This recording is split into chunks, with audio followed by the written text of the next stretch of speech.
ئێستاش با نزای سێم وەربگرین بۆ سەردانیکردنی کەسێکی نەخۆش.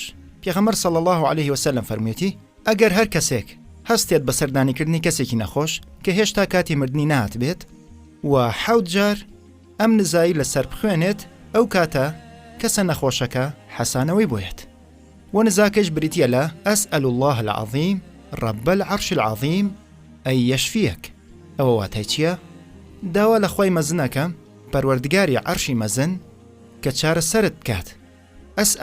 ئەسئەل واتە من داواکەم، ئەسئەل من داواکەم، ئەڵڵاهە داوا لە ئەڵڵاکەم. زاتەکە کێیە؟ ئێمە داوا لە کێیەکەین؟ ئەڵڵاه، کەوایە ئەبێتە ئەڵڵاه.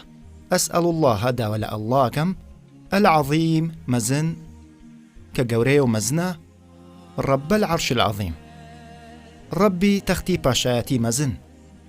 العرش عرش واتە تەختی پاشایەتی، رب العرش العظیم پەروەردگاری تەختی پاشایەتی مەزن.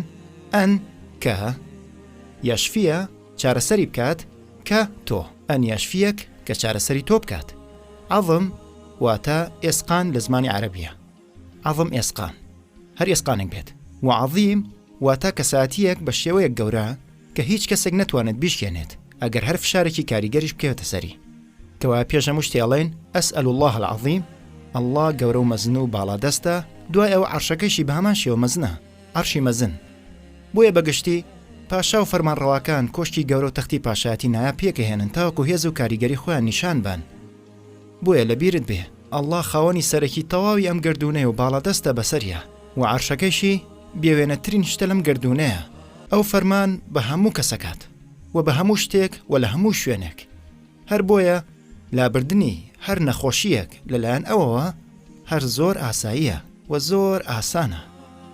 ناوهێنانی سیفاتەکانی ئەڵڵا وەکو العظیم، رب العرش العظیم دەرفەتەکانی قبوڵبوونی نزاکە زیاترەکات.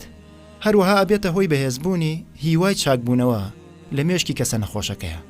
خۆی گەورەی زاناترە. شیکردنەوە لەبەرکردن. أسأل الله العظيم رب العرش العظيم أن يشفيك.